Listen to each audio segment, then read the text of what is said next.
the top performing dealers and their sales reps, they know their markets, they know their customers, and they know the needs that they're kind of, mission driven to meet. And they know these things because they're in constant communication with the people they're serving and they're asking the questions. It sounds really simple, but most good sales reps have been through sales training and they know this to be true. Um, Caring enough to ask the question and actively listen to the answer is a really effective sales tactic. Um, because customers are more than happy to tell you about their business. I mean, there's nothing a business owner likes more than to talk about the business that they have built. And in that, they'll pretty much give you the answers to what they need in order to sign a sales order. Hello, everybody, and welcome back to another episode of Breaking Ground.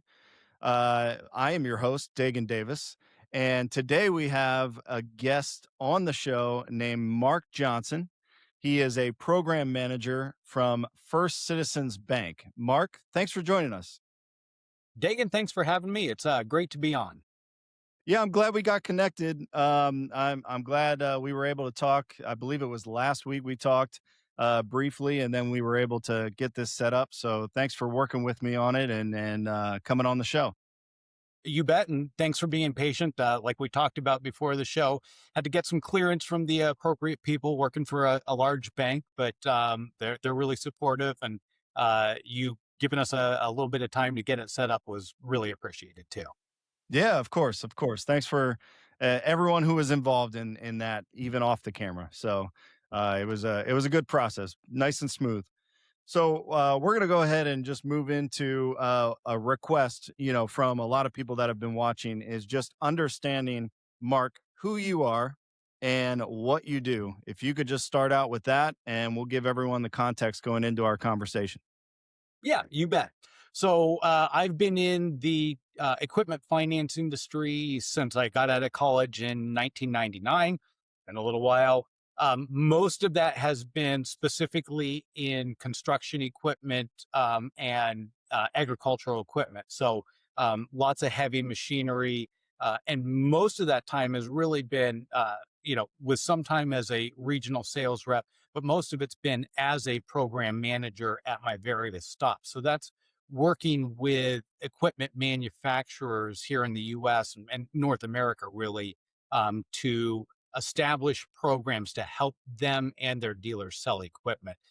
So kind of quarterbacking the bigger picture while the dealers and our equipment finance sales reps work the individual deals. Okay.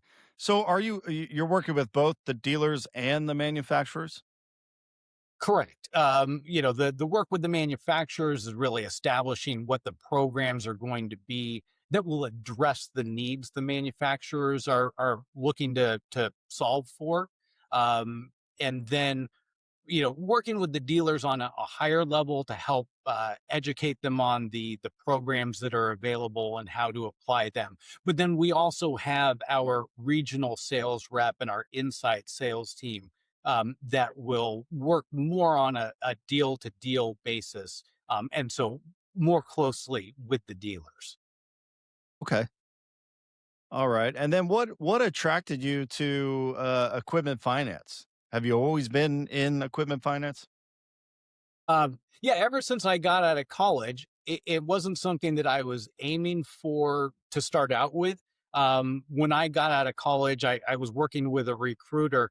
And honestly, they sent me to a company where the interview felt a little bit more like I was kind of trying out for a reality TV show based on that movie Boiler Room. So it definitely was not my thing, but the concept of the industry was really intriguing to me. And so I ended up finding another company that was a better fit. And that company ended up becoming the vendor finance platform for Bank of the West. So, I mean, that worked out really well. Okay. And did you expect this industry to become eventually your career? Uh, Hard to say what you expect when you're 22, right? But True. it was It was really engaging for me.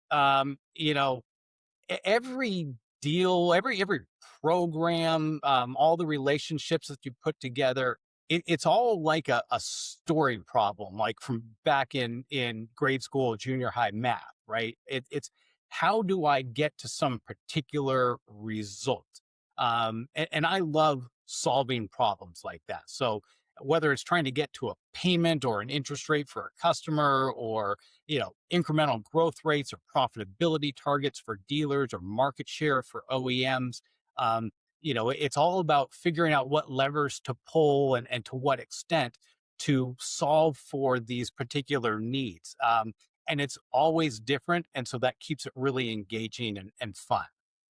So are you guys more on the general side? Because I know I've worked in the industry and I've worked with banks that would specialize in particular with low credit, people with low credit and getting them financed. So do you guys do that, or are you more generalized, or is there a very specific thing that you guys focus on?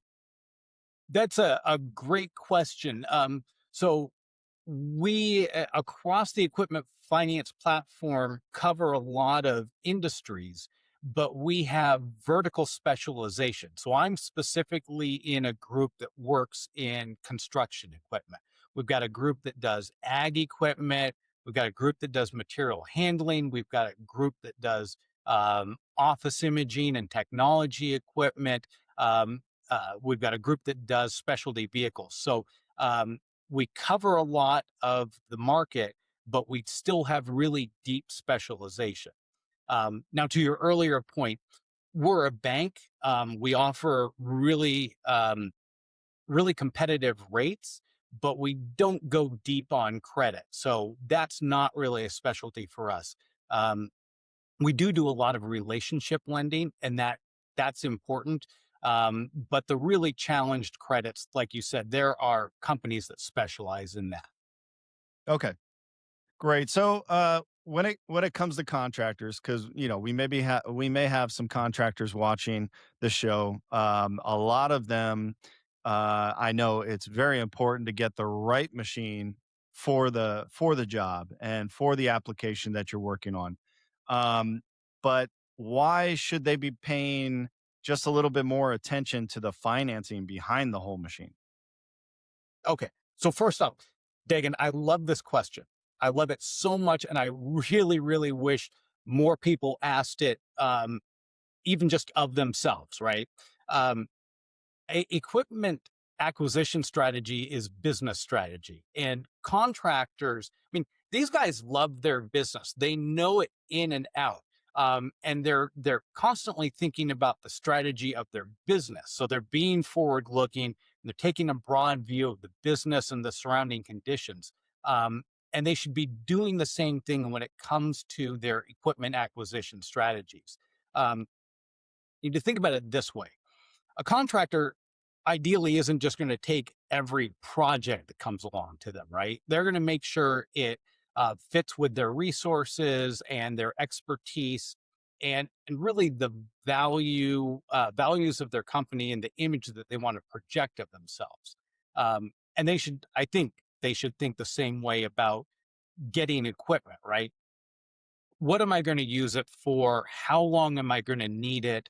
Um, what's the total cost of ownership or operation? And we can go down a whole rabbit hole on time value of money and the impact of that, and opportunity cost of cash outlays and things like that. That's a deep conversation. And that's usually the kind of conversation that we like to have with dealers and customers when we're working on deals. But the last thing is also, what's my exit strategy going to be? I don't think this is thought about enough. When I am done with this equipment, ready to retire it, ready to upgrade to the latest and greatest technology, how can I do that in a way that is efficient and cost effective, and makes sense for my business? Yeah. And there's multiple options, right? There's the leasing, there's the financing, there's just paying cash, which you may not love that word, but there's these different strategies, and so I think they have to just kind of, like you said, understand the plan long term on what that machine means to them, not just that next job that they're going to use it on or the one after that. It's the job in 3 or 5 years, or the jobs that are happening then. So yeah, that's a really good point. Um, what mistakes are these end users making most often when it comes to the financial side of equipment? I feel like you're trying to get me in trouble with nagging our customers here. But uh, so the first one is not specific to contractors, right? This is an all over the place, everybody does it mistake. And that is the whole idea of I'm going to do this or do it like this because this is how I or we or somebody has always done it. Um, it's just eschewing critical thinking about important tactical and strategic decisions. And when you do that, you're probably going to make a mistake because you weren't thinking about what that mistake might be. Um, in equipment acquisition, kind of to your point about the C word that I don't like, this usually kind of comes up as, hey, a focus on what's the cheapest price I can get on this. How can I get the selling price as low as possible? And what happens when a customer does that and focuses on that is that it can preclude getting the best possible value out of the machine. Because what a dealer's mind is going to start thinking is, okay, well, I'm going to have to take out preventative maintenance agreements on this. And, I can't offer an extended warranty. There's just things that aren't going to be maybe available in a package that when you finance that out over time provides greater value to a customer than just paying cash up front for it. And then Yeah. I think the next most common mistake is just, we kind of touched on this already, is not being forward looking. Get a lot of really well established, financially healthy companies out there that, right now in the current market are choosing to continue to rent and doing long-term rentals because they haven't secured some job 2 or 3 years out in the future. And they think, well, I don't know what I'm going to do with this machine when the current job ends. My thinking is have confidence in yourself. You've been in business for 5 years, 10 years, 20 years. You've been through this. Um, the US economy and the construction industry are not going away. The jobs are going to be there. If you've done it this long, you can keep doing it and you should do it with confidence. Yeah, and to your point, there's smart ways of doing it, of course, but be confident. Be confident, and if you need a particular machine to even get you, maybe you get into a new situation with a new machine that then opens up more possible projects for you as well. So there's also, it can lead to a gateway of future opportunities for you. Yeah, absolutely. And if you're engaging up front at the beginning of the whole buying process with your dealer and with your dealer's preferred lender, there's a lot of ways to talk about flexibility in the eventual structure, however you happen to finance it. So, would you say the biggest advantage to actually moving towards financing over paying cash right up front is just the extra, let's say, the packages that the dealers can offer you, even the manufacturers as well with the extended warranty and things like that. Are those things the more important uh, arguments to financing over cash? Well, I think it's that, and you know, uh, paying cash does a couple of things that are good for the customer, but not necessarily great for the customer, right? Okay, I'm secure. I know that I've got this paid for, and I can liquidate it if I need to. That's fine, but if you're not preserving working capital, that can put you in a bind depending on what happens. The other thing is paying cash means you're not building credit. Um, and we've talked about this a little bit, right? Equipment costs are going up to the extent where people are probably going to have to finance because a machine that was $200,000 5 years ago is half a million now. And eventually, you've got to finance in situations like that. And if you haven't built credit already, it gets tougher to do. It becomes a more cumbersome process. So that's that alone is another good reason to finance is just building credit. Um, but I think the cash thing is sort of part of a little bit of an old school mentality too. Kind of goes back to what I was saying before. Oh, this is how I've done it, so that's what I'm going to do. Um, And think this is about how it. my Y- father's done it and how his father did it. Exact, And yeah. exact. Yep. Awesome. Well, we in construction we talk a lot about planning. Planning for the job site, planning for a bid, planning for buying equipment, for example. What are the strongest companies out there doing other than just buying the equipment? How are they planning financial strategies around it? I think the common thing that you see with the most successful companies are just they're full of people, or at least they have people who are willing to ask questions, right? Educate themselves on options and then make financial decisions based on long-term strategic objectives. They don't go in saying, this is what I'm going to get, this is how I'm going to pay for it, and this is the amount I'm willing to pay. So it's open-mindedness and critical thinking um, that understands the strategic vision of the company, and then figures out what's going to be the best opportunity for me here in this particular situation that fits in that larger overall picture. Okay. Yeah, that makes sense. Well, Mark, that was a great first half of the show. And it's crazy. We were talking before the show and we were like, oh, well, sometimes it goes too fast. And that one definitely went way too fast. It felt like 5 minutes to me. I don't know about you. Yeah, yeah. Are So we we're going to really go already ahead and take halfway a through? quick, go ahead. I said, are we really already halfway through? That's Yeah, yeah. crazy. So we're actually further than halfway. So I'm going to go ahead and switch to a commercial break really quick, and then we'll be right back to the show. Every job site comes with pressure. Deadlines stacking, crews moving, jobs depending on you. But behind the scenes, everything slows down. Quotes and bids, calls, service tickets, even admin work stacks up. With high-level talent, you can hire remote staff to fill the traditional office positions at half the cost, so your team can focus on what actually makes money. Scale your operation without scaling your overhead. High-level talent. Visit highleveltalent.com today to learn more. All right, and we're back to another episode of Breaking Ground. We're here with Mark Johnson, and we're just going to keep cruising right along here, if that's okay with you, Mark. Let's do it.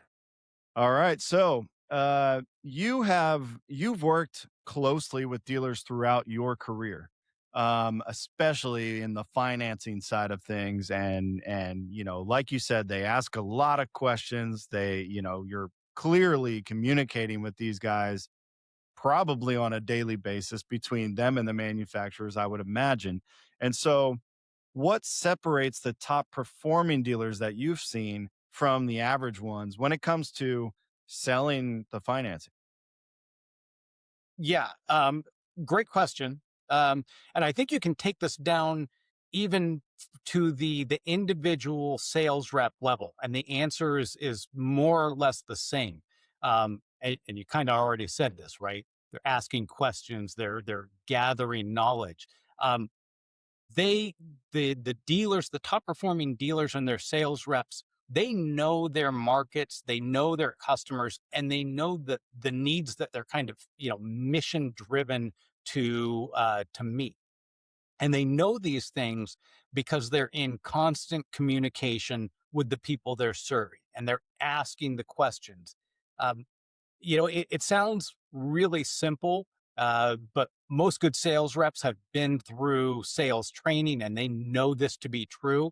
Um, Caring enough to ask the question and actively listen to the answer is a really effective sales tactic, um, because customers are more than happy to tell you about their business. I mean, there's nothing a business owner likes more than to talk about the business that they have built. And in that, they'll pretty much give you the answers to what they need in order to sign a sales order. And I'll give you a really great example. This is a actually a dairy, but they were buying wheel loaders, right? And so the they came to their dealer with an interesting situation. They've got multiple operations, some of which are not really revenue generating. So they needed flexibility to be able to hang on to these wheel loaders for a period of time without having to make payments. And the dealer brought that to us, and we set up a program for this specific customer where they had a 5-year lease.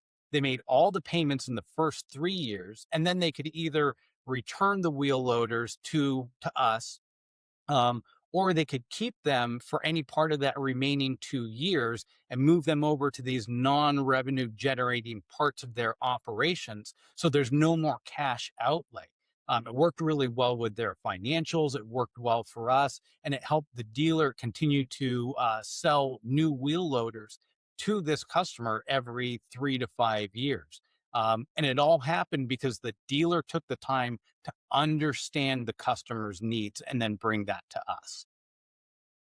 That's awesome, and I'm sure that makes your job a lot easier, and you don't get blindsided, right, by Yeah, random exactly. things that you don't know about because they're already asking those questions that you would probably ask, and then I'm sure the more that they work with you, the more that they understand what you guys need to do your job, and then everything just kinda gets easier and easier, or let's just say simpler, maybe not easier. You're right. Always simple, never easy. Yep. So that's great to know. I mean, if you're a salesperson in this industry, and especially if you're working for a dealer, learn how to ask the correct questions, and then also to your point, listen. When you ask the question, don't just ask it.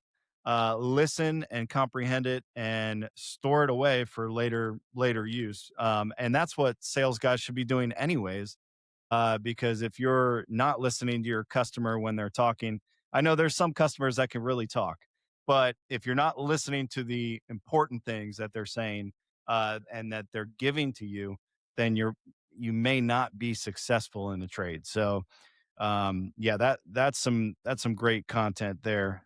Good answer, Mark. So we're gonna go ahead, and one thing I wanted to understand is how has the customer expectation changed when it comes to financing a machine in recent years as opposed to let's just say 5, 10 years ago? Sure. I think maybe the most important thing is customers more and more um, think of the dealer and the lender synonymously, right? So who the dealer chooses to partner with as a finance source, and listen, all of these dealers have multiple finance sources, but it's important to vet them and know who they're working with because those lenders are going to be a reflection of the dealership to that customer, um, and they need to treat the customers the way the dealer wants their customer treated. Um, and that's really the customer experience is how does this package of acquiring the equipment feel to me? Because when they have a good experience, um, this specific interest rate isn't always necessarily all that important. It's the experience of acquiring that equipment. that makes them want to come back to both the dealer and the lender, and increase that customer lifetime value that we're all chasing. So is that something that your bank is doing differently than other lenders where you're well, maybe not customizing, but molding your process with each dealer individually?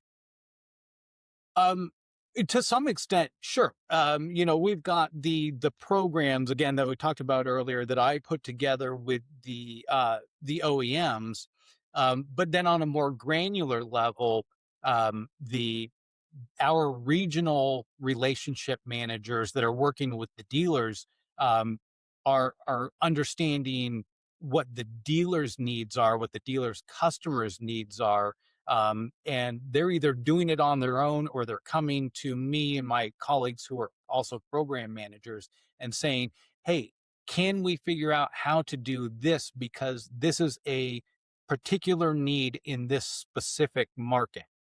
And we've got the flexibility and the creativity to put that together. We are a very solution oriented company, when it comes to finding ways to help dealers sell equipment and customers acquire the equipment that they need.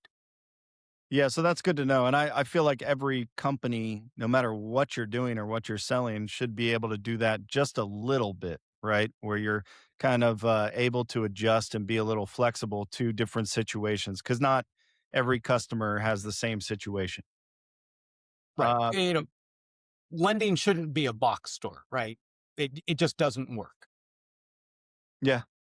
And so, as far as the dealers, before we get off this topic for now, um, what are there any opportunities right now that the dealers are missing out on today that maybe they're not thinking about that you know of? The secret? Well, I probably should only share that with the dealers that we partner with, but Yeah. I'll just say, um, and this kind of goes back to what are the top performing dealers and top performing sales reps doing that the mid lane and followers aren't doing. And again, it's asking questions up front. It's finding out early on what a customer's needs are, and already asking the questions about equipment acquisition strategy so that they can get into that more than just price and keep it from turning into a race to the bottom. Okay. Yeah, so at the end of the day, the sales training and just making sure, like we've talked about over and over again, is just asking the right questions. And so moving on to the national level with a lot of the OEMs or the manufacturers, you could say. Um, what makes a manufacturer finance partnership successful? Um, Well, I mean, I think the simple answer is one we've already kind of talked about, which is communication, right? Communication is the key to successful partnerships. And I'm glad my wife isn't here right now because she would probably be staring pointedly at me. But you know, asking questions and having an open dialogue that ensures our goals are aligned and our values are aligned and our understandings of what a successful program looks like are aligned is really the key. Because if we're not headed for the same goal, who knows where we're going to end up, but it's not going to be where either of us wants to be. So the simple answer to the question is communication.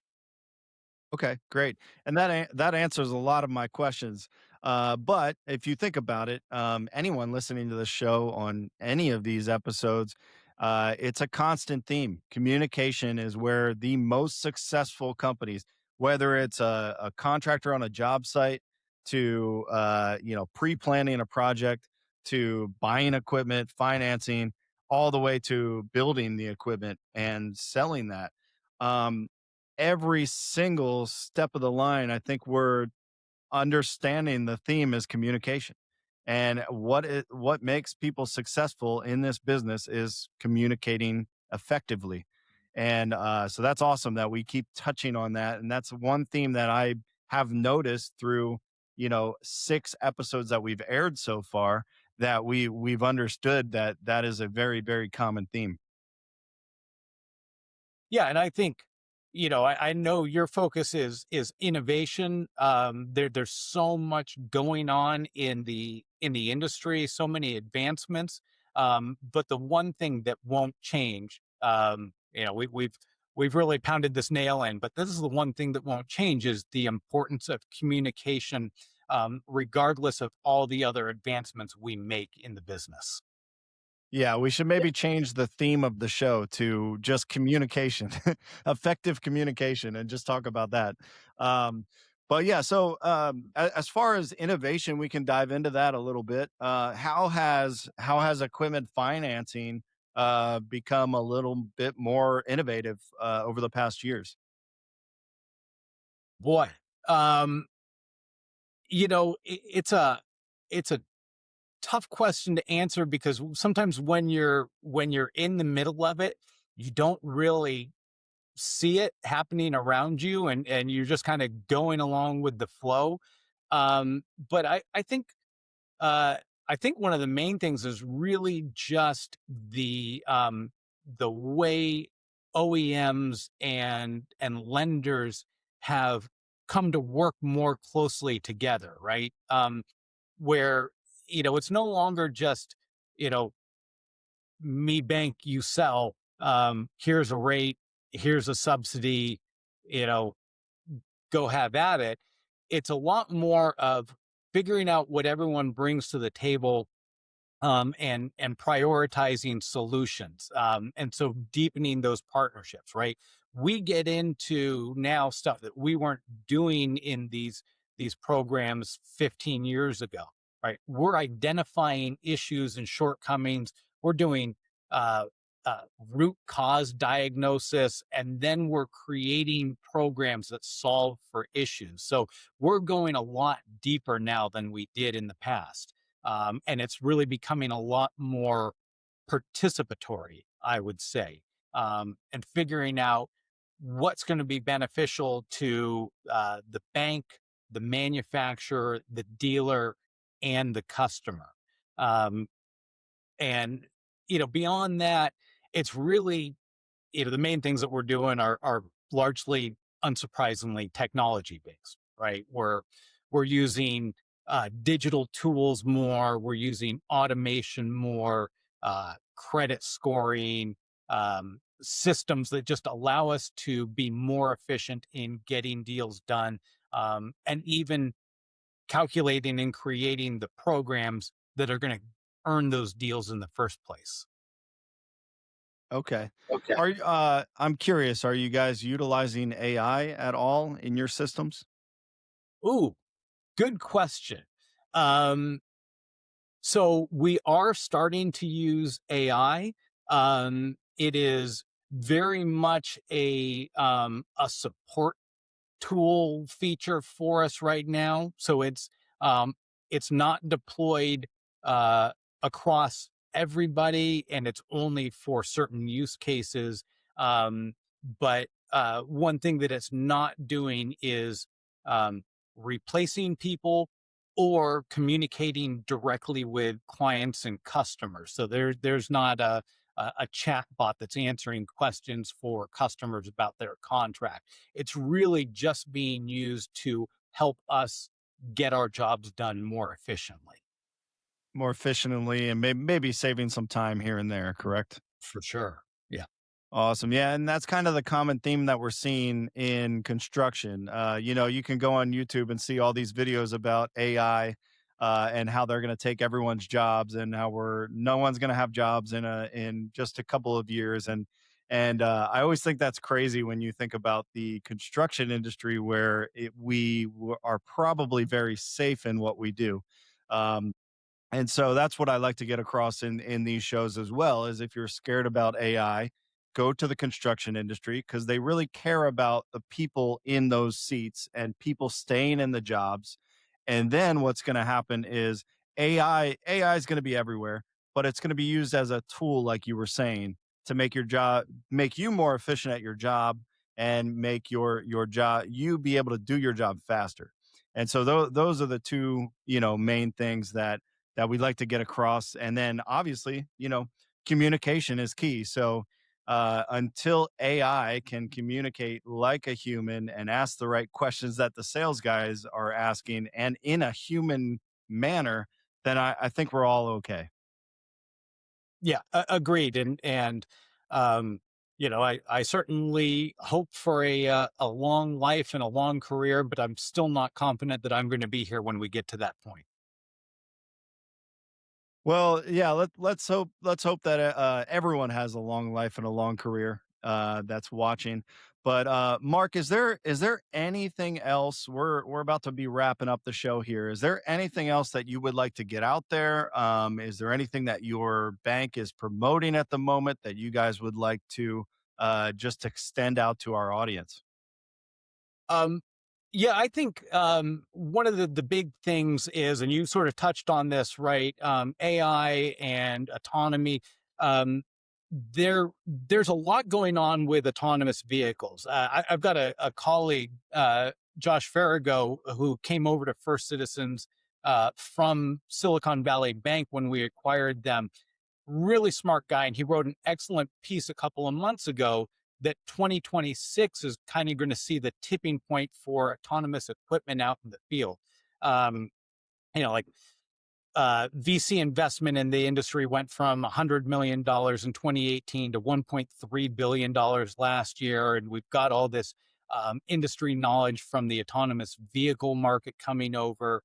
But I think the kind of buried point in here, and you sort of touched on this, is there's a perennial shortage of new equipment operators coming into our industry, and so the need for or the introduction of autonomous machines out on the job site is a good thing, and it's unlikely to displace anybody because we've already got this shortage of equipment operators. So people should be excited about this. You know, the only downside, downside for people buying equipment, downside for cash buyers, maybe a little bit of an upside for us, is the the impact this is having on equipment costs. You know, it looks like I kind of roughed it out based on the Bureau of Labor Statistics Producer Price Index, but cost of equipment has gone up on an compound average growth rate basis of about 6.1% per year over the last 5 years versus a little over 2% for the prior decade. So equipment is getting more expensive faster, and it's going to be even more important than for customers and dealers going forward to think about how leasing and financing can and should be incorporated into their sales strategies for the dealers, acquisition strategies for the customers. Yeah, and that's a really good point that you touched on there with the autonomous vehicles. I mean, if you've ever been to Con Expo in Las Vegas, every 3 years you see the latest and greatest autonomous vehicles or equipment, let's say, that are operating by themselves in this little sand pit or whatever it may be, and it's exciting to see. But still probably a few years out, but it's nice to see that they're trying to help with the shortage, because like you said, there's a huge shortage coming in. It's not just equipment operators, it's the entire industry. We're starting to get a shortage in with multiple, especially technical roles, and even the trades, which we had an episode recently talking about the trade shortage. And so all of these things put together are, it's very important with the point that you made, that they are not going to take jobs. They're literally, putting a band-aid on this cut right now in the industry, and where things are bleeding. So they're all this money coming into it is because there's an opportunity, and it's not to just send people home. Yeah, absolutely. And I think the opportunity for new people then coming into the industry is figuring out how to connect all this emerging technology with these two kind of old school industries of construction and finance. Um, and if I was a young person coming into either of those businesses, I'd be excited about that because there's a whole new opportunity to take advantage of this emerging technology in a couple of industries that are still so human relationship uh, centered, right? I mean, look how much we've talked about the value of communication here. That's not being replaced to the point you made earlier. Yeah, exactly. And so if you're worried about an autonomous machine taking your operator job, you can jump into sales, or you can be in service. There's a lot of other routes. But again, I don't think you should be worried, like you said, because there's just not new as many new operators coming in as the past. But I do know a lot of operators that have moved into other areas like sales, for example, and they're killing it right now. They're doing amazing, and they love it. And so there are other routes to stay in the same, even in the same company, and move within your company that you're already in. So I don't think there's any reason for anyone to be scared in this industry with everything we're talking about with AI, things like that, innovation. Um, but the best thing you can do, I think we can all agree on, is just become a better communicator and be able to, and just learn how to ask the right questions, effectively listen, and then communicate that to the right people. Yeah, 100%. Like, you're not gonna have to be uh, a college grad with a degree in computer programming to be successful in these industries in the near or even the mid distant future, right? You're going to have to be tech savvy. You're going to have to be open minded, um, but you're going to have to be a good person who cares about the business and the people that you serve. And these industries are full of those kinds of people. So focus on that. Don't be scared because there's a ton of opportunity. Exactly. Well, Mark Johnson, thanks again for joining us today. He's a program manager at First Citizens Bank, and we really appreciate having him on the show. Thank you, Mark. Dagan, it was a pleasure. Thanks for having me. All right, and that'll do it for another episode of Breaking Ground, a construction innovation podcast. We will see you next time. Have a good one. Every job site comes with pressure. Deadline stacking, crews moving, jobs depending on you. But behind the scenes, everything slows down. Quotes and bids, calls, service tickets, even admin work stacks up. With high-level talent, you can hire remote staff to fill the traditional office positions at half the cost, so your team can focus on what actually makes money. Scale your operation without scaling your overhead. High-level talent. Visit highleveltalent.com today to learn more.